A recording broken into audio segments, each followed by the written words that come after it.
Okay, y'all, I'm literally at work right now. I didn't have time to record the video about Jupiter being direct in Gemini at home, so of course I had to sneak in some time to talk about this transit.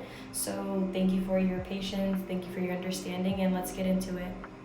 So Jupiter has literally been in retrograde since October 2024, and during this retrograde, we were really forced to slow down and really think about our life philosophies and think if they're still working for us.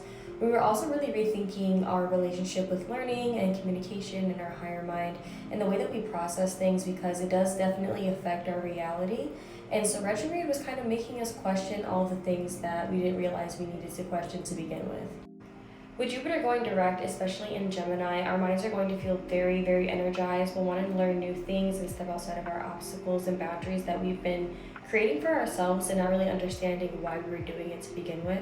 So it's really important that we put ourselves out there and try to embrace the changes that Jupiter is trying to bring for us. Jupiter is truly asking us to open our minds and really think about the things that are working for us and what is no longer working for us, especially when it comes to knowledge and higher learning. I think that it's very important too that we try to understand multiple perspectives during this time, especially because it's going to give us the information that we need to move forward. So while Jupiter is in Gemini, it will actually square the North Node around May 15th, and this will really encourage personal growth. It's asking us to really question whether our beliefs and philosophies align with our soul's journey. We will definitely experience a shift in perspective, and we're trying to understand what we need to say no to. We're shedding the excess, the things that no longer serve us, and we're trying to really understand the things that align us more with our soul's purpose. We also may be confronted with situations that kind of force us to look at the world a little bit differently, change our worldview, and see things for how they are. I think with Jupiter and Gemini too, we'll start to notice the little details of things and it'll start to put the puzzle pieces together for us. On May 18th, Jupiter will be sextile to Chiron, which will be expanding our horizons, especially through education, new activities, and spirituality, and this will contribute to our personal growth overall.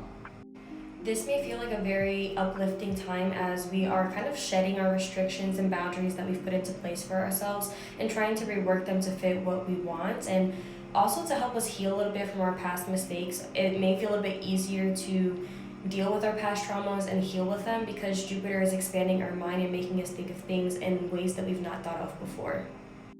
This is a very powerful time for healing as Jupiter will open our minds to new perspectives when it comes to old trauma, old issues, maybe old flings that we're thinking about, and it will really give us the wisdom we need to push forward and develop our personal growth even more. I try to make this video as short as possible. I know it's 3 minutes, but thank you for listening if you got all the way to the end. Jupiter is a big planet, so it enacts big change for us, especially with it connecting with the North Node and Chiron during May, and so I'm very excited to see how things play out.